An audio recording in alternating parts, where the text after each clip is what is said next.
Hindi naman nila napatunayan na misuse eh. Yung testigo ngayon napaamin siya na yung kanya preliminary lang. Hindi pa pinal yun. Yan ang matagal na nating sinasabi. Diba? From the very start, sinasabi natin, yung mga findings ng COA ay hindi final. Kaya it should be the basis of the Vice President being sued for an impeachable offense. Kasi hindi pa nga hindi pa offense eh. Preliminary pa lang. At yan lang inamin niya kanina. Umamin siya eh. Kaya lang, if you notice, evasive pa siya eh. Pero finally, umamin din siya na talagang hindi. What are your major takeaways, Attorney Sal? Sa Day 12, Article 1 po tayo, misuse daw ng misuse ng confidential funds ni VP Sara. Hindi naman nila napatunayan na misuse eh. Yung testigo ngayon napaamin siya na yung kanya preliminary lang. Hindi pa pinal yun. Yan ang matagal na nating sinasabi. Diba? From the very start, sinasabi natin, yung mga findings ng COA ay hindi final. Kaya it should be the basis of the Vice President being sued for an impeachable offense. Kasi hindi pa nga hindi pa offense eh. Preliminary pa lang. At yan lang inamin niya kanina. Umamin siya eh. Kaya lang, if you notice, evasive pa siya eh.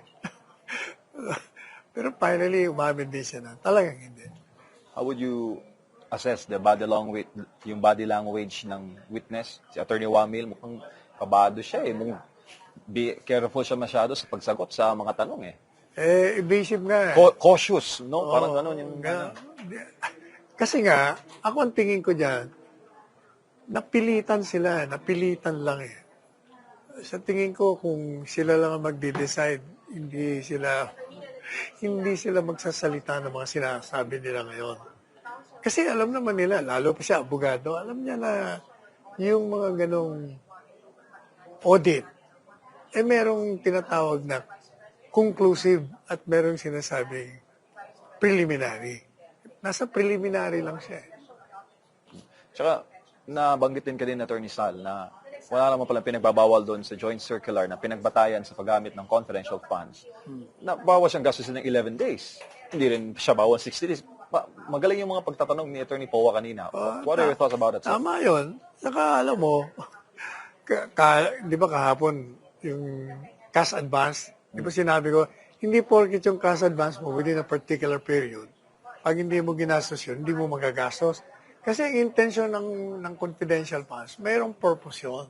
So whether you spend that within a prescribed period, hindi pa illegal yun, irregular. What is important is, ginastos mo yun for the purpose intended for that particular fund.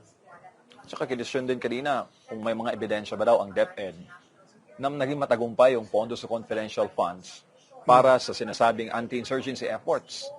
Pinadidetalye doon sa report. Ano masasabi mo doon, sir? Hindi po pwede yun eh. Gaya nga ng isang circular ng 1992 sila sabi, delikado yung mga hinihingian mo, like for instance, mga resibo.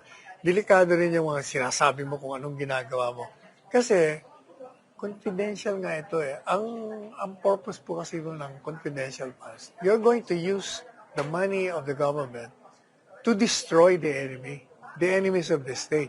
So kung sasabihin mo, ilalabas mo yan, paano mo pa masisira? Malalaman na ng kalaban mo kung anong pamamaraan mo.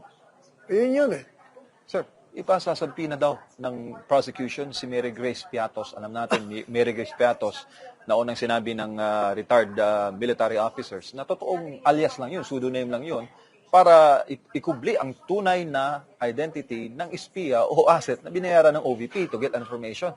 Ngayon, ipasasampi na daw po nila. Anong masasabi mo doon, sir? Ipalilitaw nila dito sa Senate Impeachment Court. Ibig sabihin, yung kabila, magpapalabas ng isang fake na Piatos. Fake na nga yung talagang taong yon, gagawa sila ng fake para kunyari yun ang totoo. Sir, gawa lang lahat yan. Attorney, patuloy ang panawagan ng prosecution na mag-appear daw ng personal si VP Sara para personal daw na sagutin yung katanungan po ng prosecution. Ano pong masasabi mo doon, Attorney Sal? Paano naman mapapaatin mo yon? Ngayon lang yung Article 4, hindi nila naprubahan. Yung Article 1, crumbling na naman siya, gumuguho na. Anong reason para humarap? Maliban pa sa hindi siya kailangan, hindi requirement. Kaya nga pinagpapalagay na inosente. Ikaw nag-aakusa, di prubahan mo.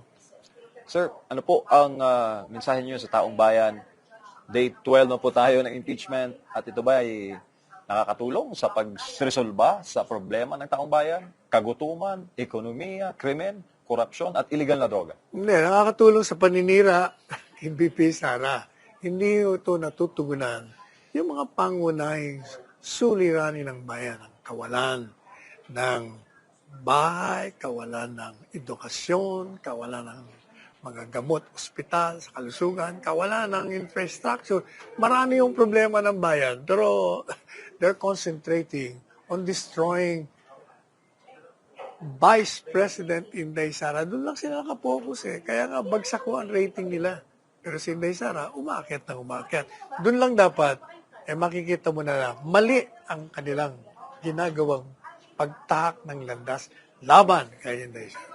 Maraming salamat po, sir, sa inyo pong assessment. Thank you, thank you. Yan po mga kababayan, si Attorney Sal Panelo sa assessment po niya sa Day 12 ng trial